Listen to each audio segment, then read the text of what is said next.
축구 선수 생활을 하면서 그리고 그만두고 나서 참 많이 생각하게 됐던 아쉬운 부분이 나는 축구 지능이 좀 떨어진다 이런 생각을 진짜 많이 좀 했습니다. 물론 축구 선수를 하려고 하면 뭐 모든 운동 선수들이 마찬가지일 텐데 머리가 진짜 좋아야 돼요. 그래서 만약에 축구를 수학적으로 접근한다 그러면 진짜 끝도 없습니다. 50m 뒤에 있는 사람에게 이 킥을 한 번을 해가지고 공중볼로 띄우려면 무슨 몇 도의 각도로 어느 정도의 파워로 때려야 한 번에 딱 도착을 할까요? 그러니까 그게 이제 감각적으로 축구 선수는 아는 거겠죠. 그리고 내가 만약 공을 받는 상황 그리고 공이 없는 상황에 내가 어디로 뛰어야 되고 어느 위치에 있어야 되고 어떤 플레이를 해야 되는지를 잘 알아야 축구를 잘합니다.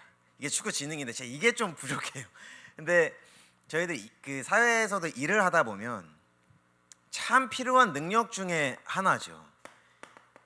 이 상황을 판단하는 능력이 굉장히 중요하지 않습니까? 지금 상황에 내가 어떤 일을 해야 되는지, 어떤 문제가 생겼을 때 내가 어떤 부분을 커버를 해야 되는지 이런 것들이 굉장히 이제 중요한 능력이죠. 그래서 이 상황을 판단한다는 건 결국 내가 무엇을 할 수 있는지를 알고 내 주변에 어떤 일이 일어나고 있는지를 파악하고 그러면 나는 앞으로 무엇을 해야 되는지를 정확하게 계산하는 것을 보고 우리가 상황 판단이라고 이렇게 얘기를 합니다. 쉽게 말해서 상황 판단을 잘하려면 분석을 잘해야 되죠. 지금 사회가 어떻게 돌아가고 있는지, 그 사회 속에 내가 하고 있는 일은 어느 정도의 포지션인지, 이 안에서 내가 할 수 있는 것은 무엇인지, 이 상황 판단이 정말 중요한 능력입니다. 그래서 축구를 잘하는 그 선수들이 가지고 있는 공통적인 능력이 하나가 있어요. 뭐가 있냐면 축구에서도 가장 머리가 좋아야 하는 포지션이 이 미드필더 라인이에요. 그러니까 공격수가 있고 수비수가 있으면 그 중간을 채우는 게 이제 미드필더인데, 미드필더는 항상 모든 상황이 머릿속에 있어야 이제 그 상황에 대처할 수가 있죠. 그래서 미드필더들 중에 잘하는 선수들을 보면 주변을 계속 살핍니다. 내 뒤에는 어떤 상대가 있는지, 내 공격수는 어느 위치에 있는지, 나는 이 큰 경기장 안에서 어디에 위치하고 있는지 이거를 계속 돌아보면서 확인을 해요. 그래서 주변을 파악할 때 정확한 판단을 내릴 수 있게 되어지죠. 이 영화를 보셨는지 모르겠어요. 국가부도의 날이라는 영화가 있었습니다. 유아인이 이제 지금은 이제 사고를 치셔가지고 좀 많이 조용해지셨는데, 유아인이 이제 주인공으로 나왔던, 그리고 김혜수라는 배우가 또 연기를 했던 그 영화인데, 그게 이제 우리나라에 IMF가 터지기 직전에, 그리고 터졌을 때 이제 그런 내용을 이제 영화로 다룬 그 내용인데, 유아인이 다니고 있던 회사를 이제 사직서를 내고 그만두게 되죠. 근데 그렇게 했던 이유가 이제 곧 우리나라에 IMF가 터진다라고 그 상황을 판단했던 거였어요. 그래서 그 IMF를 대비해서 회사에서 나온 다음에 투자자들을 모아서 했던 게 달러를 사들이고 좀 싸게 나온 이제 집들, 상가들을 다 사들였던 거였죠. 근데 그게 결국에는 이제 진짜 실제로 IMF가 터지면서 그 유아인이 연기했던 그 인물이 굉장히 큰 돈을 벌게 되는 그런 것들을 좀 보게 됩니다. 그래서 정말 그 지금의 나의 때에 무엇을 해야 되는지, 그리고 무엇을 하지 말아야 하는지 우리가 그걸 정확하게 판단할 수 있는 이 분석이 좀 되어야 되겠지요. 그런데 오늘 우리가 보게 되는 이 다윗의 고백을 한번 보게 되어지는 겁니다. 다윗이 오늘 보게 되어졌던 이 시편 27편 1절에 이렇게 고백을 하죠. 여호와는 나의 빛이요 나의 구원이십니다 라고 얘기를 합니다. 그러니까 다윗은 하나님이 누구신지를 정확하게 알고 있었던 거예요. 이걸 이제 우리가 오늘 나눴던 얘기로 하면 정확하게 분석하고 있었고, 진짜로 나의 삶에서 그거를 실제로 느끼고 있었죠. 하나님이 나의 빛이시고 구원이시구나. 그래서 급박한 상황 속에서도 올바른 판단을 하게 되어졌던 겁니다. 다윗이 사울을 죽일 수 있는 기회가 2번이나 있었지요. 그러나 죽이지 않습니다. 정확한 상황 판단을 했던 거예요. 지금 내가 저 사울 왕을 죽이는 것이 맞는가, 죽이지 않는 것이 맞는가. 근데 그거를 무슨 기준으로 판단을 하냐? 말씀이죠. 다윗은 그 무엇보다도 말씀을 가지고 자신의 상황을 판단할 수 있을 만큼의 이렇게 말하면 좀 웃기긴 하지만 말씀이라는 정보가 있었던 거예요. 그래서 이 다윗이 오늘 27편 1절부터 3절의 말씀에 보면 참 급박한 상황입니다. 1절부터 3절까지 내가 두려워하고 무서워할 만한 일들이 지금 나에게 닥쳤다는 거예요.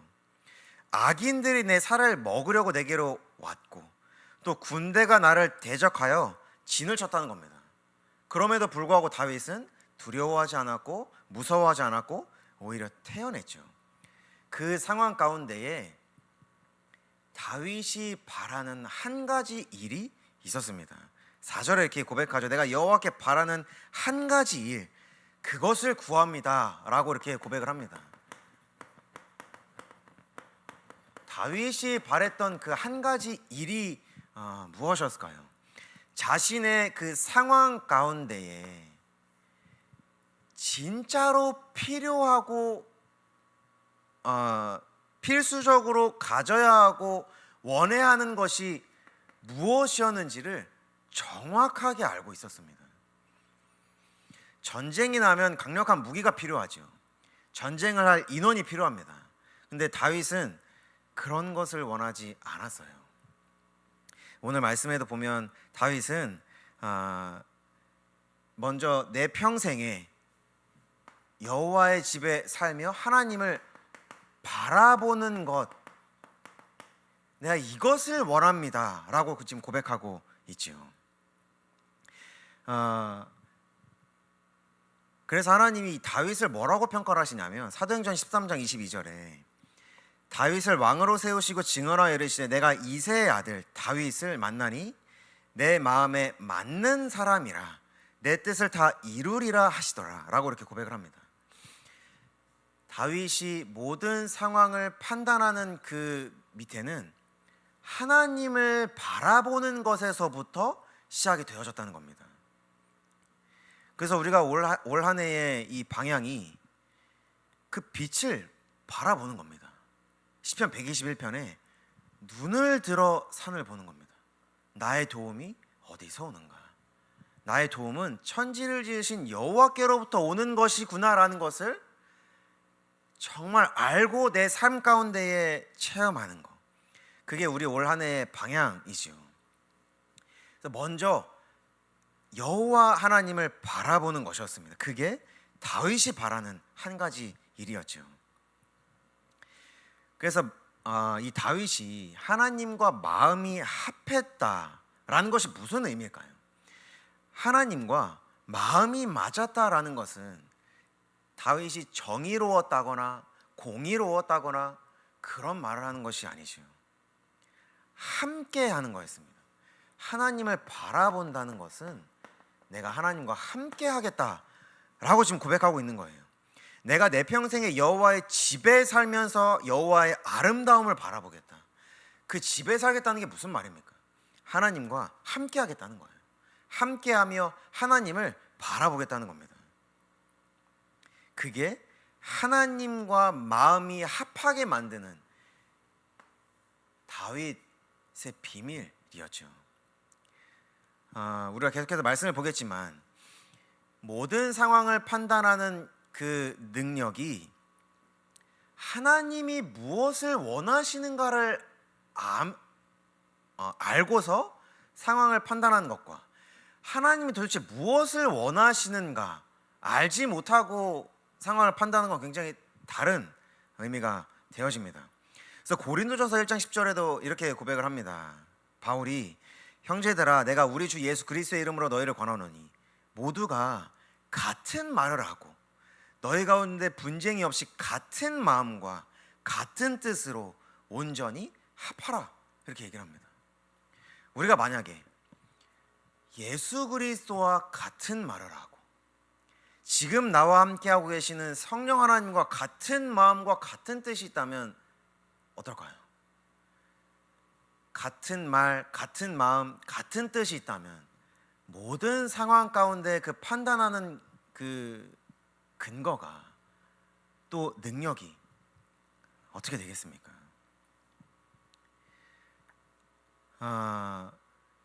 그래서 다윗은 한 가지 일을 바란다라고 고백하고 있는 겁니다. 내가 여호와를 바라보고 그리고 그의 성전에서 사모하는 것이라고 이렇게 지금 오늘 말씀에 얘기하죠. 27편 4절에 내가 여호와께 바라는 한 가지 일 그것을 구하리니 곧 내가 내 평생에 여호와의 집에 살면서 여호와의 아름다움을 바라보며 그의 성전에서 사모하는 그것이라. 이게 한 가지 일이라고 얘기합니다. 하나님을 바라보는 것과 사모하는 것이 한 가지 일이라고 얘기해요. 근데 이 사모하다라는 단어가 사랑이 아닙니다. 이게 우리가 이제 원어로 보게 되어지면 어떤 의미가 있는 단어냐면 문의하다, 질문하다 라는 단어예요. 하나님의 집에 살면서 하나님만 바라보고 하나님께 문의하고 질문하는 그것을 내가 바란다 라는 의미입니다. 왜 하나님께 질문을 해야 될까요? 그래서 그 왜라는 질문을 참 좋아하는데 왜 그렇게 해야 되는가? 그래서 저의 신앙에는 조금 이유가 필요합니다. 어떤 거를 뭔가 시작한다고 했을 때 이유가 필요해요. 하나님께 질문하는 거예요. 하나님이 정말 원하시는 것인가? 첫 번째로. 그리고 지금 이 모든 시간표 가운데에 해야 되는 것인가? 라는 어떤 전체의 시간표를 봤을 때 하나님이 원하시는가? 하나님이 필요로 하시는가? 그게 저한테는 굉장히 중요한 질문이 되어집니다. 그래서 그거를 질문하는 거예요. 다윗은 지금 정말 나의 이 시간표에 하나님이 보시기에 정말 필요한 것이 무엇입니까? 나의 이 청년의 시간표에 정말 나에게 필요한 것이 무엇입니까? 나의 청년의 시간표에 하나님이 원하시는 것이 무엇입니까? 라고 질문하는 그 한 가지 일을 다윗은 바란다, 원한다 라고 얘기하고 있는 겁니다. 그래서 하나님이 우리가 질문한다고 해서 다 하나님의 뜻이 무엇인지를 알려주시진 않죠. 지금 내가 처한 상황 가운데에 하나님이 어떠한 계획을 가지고 나에게 지금 이렇게 하셨는지 하나님 다 알려주시지 않습니다. 그게 이제 전도서에서도 말하는 우리가 하나님의 뜻을 다 측량할 수 없다라고 얘기하는 부분이죠. 그런데 로마서 16장 25절부터 27절에 말씀은 이렇게 말씀하십니다. 나의 복음과 예수 그리스도를 전파함은 영세전부터 감추어졌던 것입니다. 하나님의 그 복음과 예수 그리스도를 전파하는 그 일은 감추어졌던 일입니다. 그런데 26절에 이제는 나타내신 바 되었다라고 이렇게 말씀하십니다. 그럼 하나님이 무엇으로 나타내시는가 라고 했을 때 영원하신 하나님의 명을 따라 선지자들의 글로 말미암아 모든 민족이 순종하게 하시려고 알게 하셨다라고 말씀하십니다. 하나님은 우리가 하나님께 질문했을 때에 그리고 하나님이 감추어 두셨던 것을 무엇으로 우리에게 드러나게 하시냐? 성경이라는 겁니다. 하나님은 성경으로 우리에게 하나님의 뜻을 나타내시고 감추어 두셨던 것을 성경을 통해 드러내신다는 거예요. 그래서 우리가 언약이 중요하다라고 얘기하는 겁니다. 그래서 제가 전에도 한번 말씀드려서 제가 그 후대들한테 청소년들이라든지 그런 친구들한테 언약이 뭐냐고 질문해서 예수 그리스도가 언약이라고 얘기하면 그거 너의 언약이 아니라고 얘기해요. 성경에서 찾으라고 얘기합니다. 근데 그거를 이제 초등학교 6학년 애가 한번 진짜 그 말을 듣고 한번 해본 거예요. 그럼 과연 하나님은 나에게 어떤 성경 구절 말씀을 주시는가? 그거를 얘가 한번 따라가 봤던 겁니다. 근데 참 신기하죠. 진짜 하나님이 은혜가 되는 성경 말씀을 주시네. 그걸 한번 맛을 봤던 겁니다. 초등학생 6학년이. 그때부터 계속해서 발전시켜 나가요. 언약을. 아, 믿음은 그럼 무엇인가? 나는 왜 하나님을 믿지 못하지? 아, 이 믿음이라는 것이 내가 가질 수 있는 게 아니라 하나님이 은혜로 주신 거구나 라고까지 얘가 말씀을 찾아냈었습니다. 그게 다윗이 바라는 한 가지 일이었던 거예요. 하나님을 바라보며 하나님께 질문하고 말씀을 통하여 그 답을 주시는 그 한 가지 일, 그거였던 겁니다. 그래서 우리가 시편 25편을 볼 때도 함께 봤었죠. 시편 25편 14절의 말씀에도 뭐라고 말씀하시냐면 여호와의 친밀하심이 그를 경외하는 자들에게 있으며 그의 언약을 그들에게 보이시리로다. 이 친밀하심이라는 단어가 비밀이라는 단어였습니다. 그러니까 여호와의 비밀이 그를 경외하는 자들에게 있으며 그의 언약을 그들에게 보이시겠다고 말씀하시는 거예요. 하나님의 비밀을 언약으로 보여주시겠다는 겁니다. 하나님의 친밀하심이 그 비밀을 나타내시겠다는 겁니다. 하나님과 함께 한 집에 살며 하나님을 바라보며 질문하는 그 친밀함을 가진 그 한 사람에게 하나님은 하나님의 언약을 보이시겠다라고 말씀하고 계시는 것이죠. 그래서 그때 하나님이 알게 하시는 한 가지 일이 있습니다.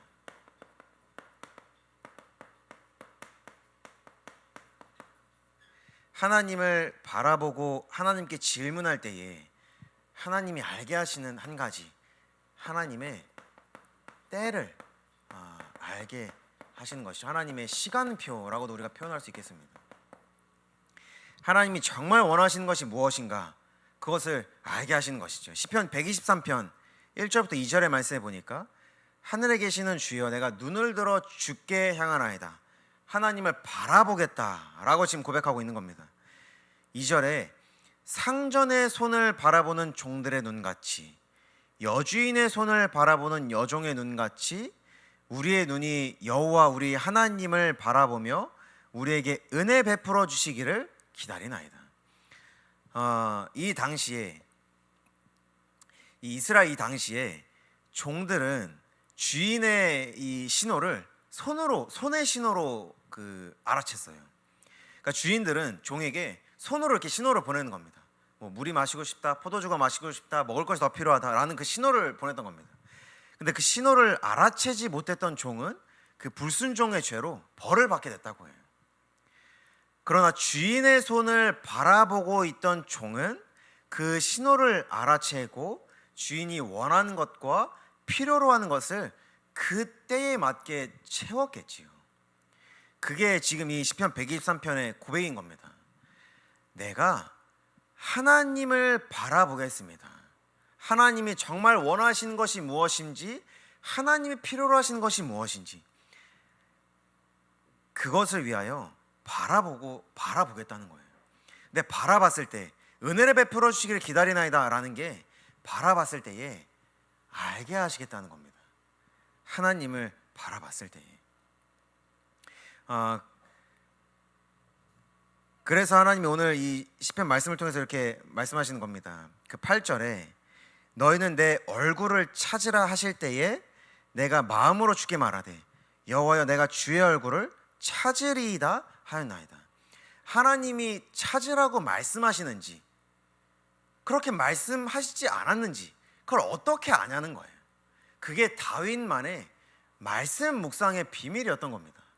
그게 말씀 묵상인 거예요. 하나님을 바라보는 그 시간, 하나님께 질문하는 그 시간을 통해 하나님이 지금 나에게 하나님의 얼굴을 찾으라고 말씀하시는구나, 그걸 알게 된다는 겁니다. 근데 하나님의 얼굴을 찾는 그때에 하나님은 은혜를 주신다는 겁니다. 그래서 하나님이 찾으라라고 말씀하시는 이 찾으라가 되게 재미있는 단어입니다. 이 단어를 조금 더 풀어서 설명을 하면 되게 좀 압박이 되기도 하는데, 너희는 내 얼굴을 끈질기고 집요하게 찾으라. 찾을 때까지 찾으라 라는 의미가 있는 그 찾으라입니다. 그 히브리어에 찾으라가 총 4개 정도가 있어요.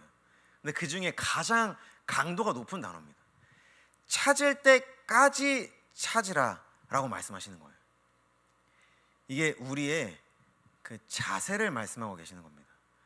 저희가 청직이라는 그 말씀을 받았을 때, 그리고 하나님께 맡긴다라는 그 말씀을 봤을 때에도 하나님께 맡기고 우리는 뒷짐지고 서 있는 게 아닙니다. 하나님은 참여하게 하세요. 근데 그 참여를 어떻게 하시냐? 내가 뭔가 어떤 일을 많이 하고 뭔가 섬김을 많이 하는 그런 참여가 아니라 하나님을 바라보고 있을 때에 하나님이 원하시는 게 무엇인지를 성경 말씀을 통해 알게 하시겠다는 말씀입니다. 그래서 신명기 4장 29절에 뭐라고 말씀하시냐? 그러나 내가 거기서 내 하나님 여호와를 찾게 되리니 만일 마음을 다하고 뜻을 다하여 그를 찾으면 만나리라 말씀하십니다. 마음과 뜻을 다하여. 또 이사야 55장에도 너는 여호와를 만날 만한 때에 찾으라. 가까이 계실 때에 그를 부르라 말씀하십니다. 언제 하나님을 찾고 언제 하나님께 나아가야 됩니까? 라고 만약에 우리가 성경에 질문한다면 항상이라고 얘기하는 겁니다. 항상.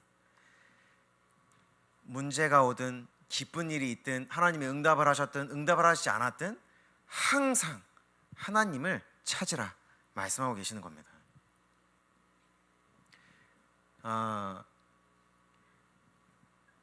그래서 우리가 오늘 이 말씀을 통해 참 묵상하게 되는 게 이 부분이에요.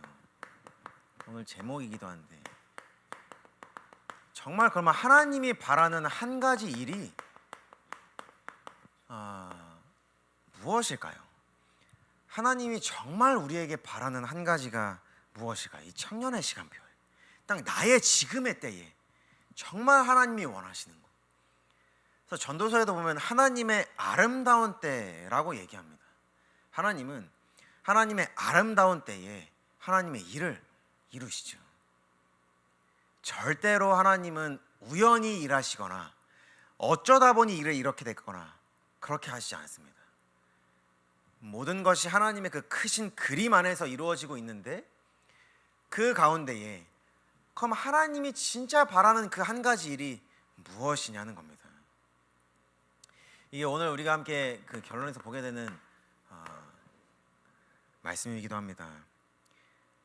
그 시편 27편 14절 오늘 그 본문의 마지막 절에 보면 너는 여호와를 기다릴지어다. 강하고 담대하며 여호와를 기다릴지어다. 참 강조하고 있지요. 하나님의 때를 기다리라는 겁니다. 근데 참 기다린다는 게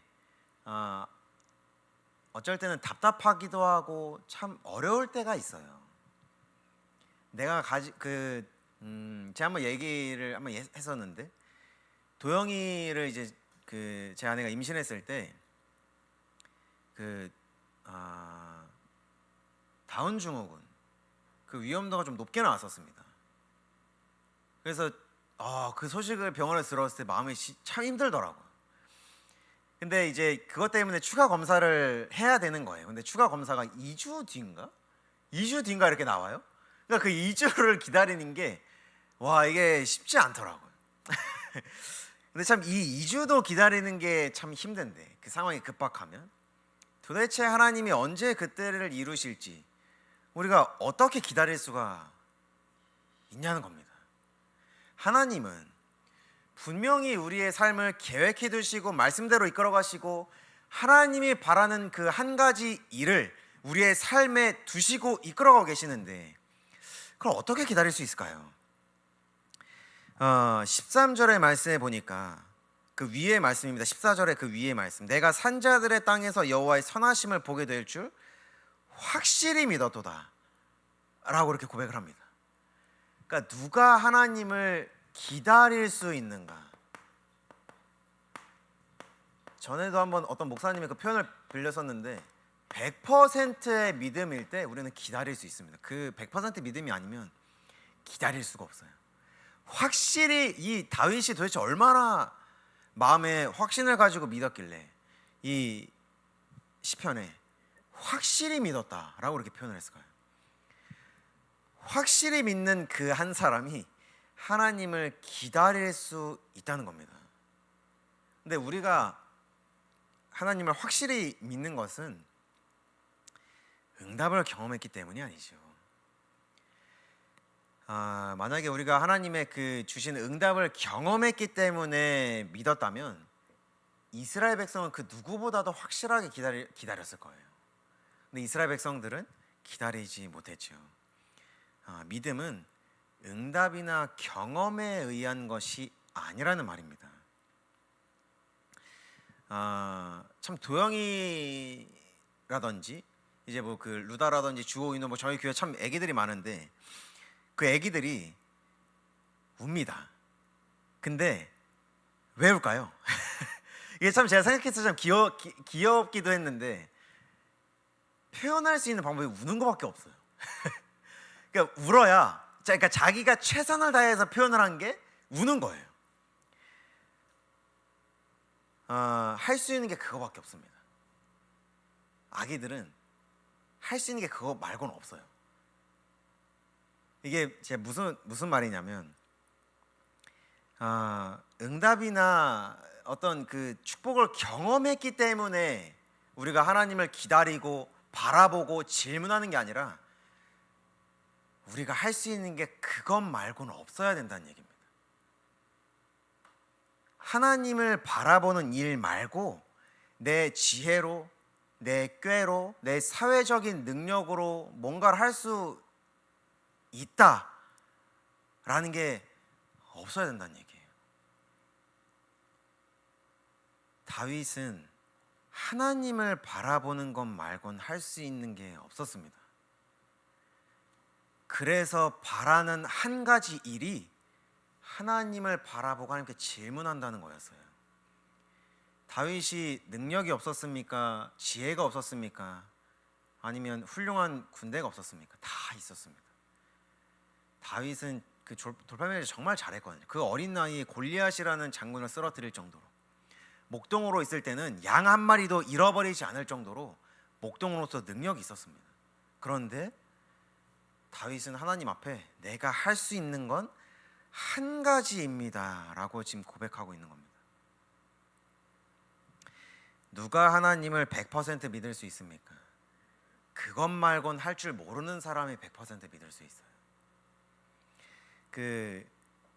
여러분 초안지 아시죠? 거기에 보면 그 항우와 유방이라는 인물들이 나오는데 이 유방이라는 인물이 결국에는 이 천하통일을 하게 됩니다. 근데 그때 가장 옆에서 도움을 많이 줬던 인물이 한신이라는 인물이에요. 근데 이 한신이 전쟁 때 그 유명한 진을 치죠. 배수의 진이었습니다. 그게 물을 등지고 선다라고 해서 배수의 진이에요. 근데 한신도 분명히 옆에 보좌관들이 있었겠죠. 보좌관들이 처음에 말렸습니다. 왜 진을 이곳에 치십니까? 이러다가 패배하면 우리 다 빠져 죽습니다. 어디로 후퇴해야 됩니까? 라고 질문을 합니다. 근데 한신이 기다려봐라 라고 이렇게 얘기를 해요. 근데 전쟁을 하게 됩니다. 어떻게 됐을까요? 병사들이 100% 전쟁에 임하게 됩니다. 당연하죠. 후퇴하면 뒤에 빠져 죽으니까. 100%입니다. 할 수 있는 게 앞으로 나가는 것 말고는 없었어요. 여러분 타이타닉호 아마 아실 겁니다. 이게 굉장히 큰 배였죠. 그 당시에만 해도 가장 큰 배였는데 지금은 아니지만 이게 크기가 어마어마했다고 합니다. 축구장 2.5개 크기에 높이만 그 아파트 17층 정도의 높이였다고 해요. 이때 당시는 진짜 굉장한 크기의 배죠. 근데 이 배가 왜 충돌했는지 잘 아시죠? 근데 우리가 이제 많이 알기로는 빙산에 이제 충돌했기 때문에 배가 이제 침몰했다라고 이렇게 얘기를 알고 있는데 조금 다르다고 합니다. 만약에 타이타닉호가 빙산의 정면으로 충돌을 했으면 오히려 빙산을 부시고 앞으로 나갔을 거라 이렇게 얘기를 해요. 그런데 이 조타수라고 하죠. 방향키를 돌리는 사람이 빙산을 보고 겁을 먹어가지고 방향을 틀었던 겁니다. 그랬더니 그 빙산이 타이타닉호의 옆면을 다 찢은 거예요, 철판을. 그러면서 배가 침몰했다고 합니다. 만약에 그 조타수가 할 줄 아는 게 앞으로만 나아가는 거였다면 어땠을까요? 그럼 그 타이타닉호는 침몰하지 않았겠죠. 근데 우리의 인생에 내가 하나님 말고도, 말씀 말고도, 예배 말고도, 기도 말고도 할 수 있는 게 더 많다라는 것이 어떤 의미가 될까요? 하나님이 정말 우리에게 바라시는 한 가지 일이 무엇입니까? 오직이라는 거예요. 할 줄 아는 게 예수 그리스도 바라보는 것 말고 없으면 됩니다. 할 줄 아는 게 하나님을 바라보는 것 말고 없으면 돼요. 응답과 경험이 중요한 게 아닙니다. 그것 말고는 안 되는 거예요. 그러면 100% 믿을 수 있습니다. 그러면 기다릴 수 있어요. 그래서 이거를 오늘 다윗이 뭐라고 고백을 하면 10절에 보니까 내 부모는 나를 버렸으나 여호와는 나를 영접하시리이다. 버림받은 고아는 가진 것이 아무것도 없습니다. 할 수 있는 것도 아무것도 없어요. 지금이야 사회적인 이 인프라가 잘 만들어지고 시스템이 잘 됐으니까 고아원이 생기고 할 수 있는 것들을 많이 사회적으로 지원을 해주면, 이때 당시에 고아는 사람 취급을 받지 못했습니다. 그런데 부모는 나를 버렸다라는 것은 내가 할 수 있는 게 아무것도 없다는 말이에요. 사회적으로 사람 취급을 못 받는다는 얘기입니다. 그러나 하나님이 나를 영접하시리다. 이 고아는 하나님 앞으로 나아가는 것 말고는 할 수 있는 게 진짜 단 하나도 없습니다. 하나님이 영접하시겠다라고 얘기하면 가야만 해요. 그거 아니면 밥도 못 먹습니다. 그거 아니면 잠도 제대로 못 자요. 할 수 있는 많은 것 중에 하나를 택하는 게 아니라 그것 말고는 없었다는 겁니다. 우리가 그거를 오직이라고 얘기하죠. 그래서 다윗이 오늘 고백했던 내가 바라는 한 가지 일, 그것 말고는 다윗이 할 수 있는 게 없었던 겁니다. 그리고 하나님을 바라보는 그때를 통해 하나님이 정말 원하시는 게 무엇인지, 하나님이 필요로 하시는 것이 무엇인지 그걸 은혜로 알게 하시겠다 말씀하시는 겁니다. 오직 그리스도 말고는, 또 오직 복음 말고는 택할 것이 없기에 하나님만 바라보며 하나님의 때를 아는 양문교회 청년분들 되시길 기도하겠습니다. 기도하고 마치도록 하겠습니다. 하나님, 정말 오직의 삶 살기 원합니다. 내가 정말 할 수 있는 것이 하나님만 바라보고 하나님의 말씀만 묵상하고 예수 그리스도만 바라보는, 정말 할 수 있는 것이 그것밖에 없는 하나님의 자녀 되기 원합니다. 그래 100% 하나님을 믿고 하나님의 때를 기다리며 하나님만 바라보며 하나님이 말씀하시는 그 때를 기다림으로 나아가는 하나님의 자녀, 정말 귀한 양문교회 청년들 될 수 있도록 주께서 성령으로 인도하여 주옵소서. 감사합니다. 우리 주 예수 그리스도의 이름으로 기도드렸습니다. 아멘.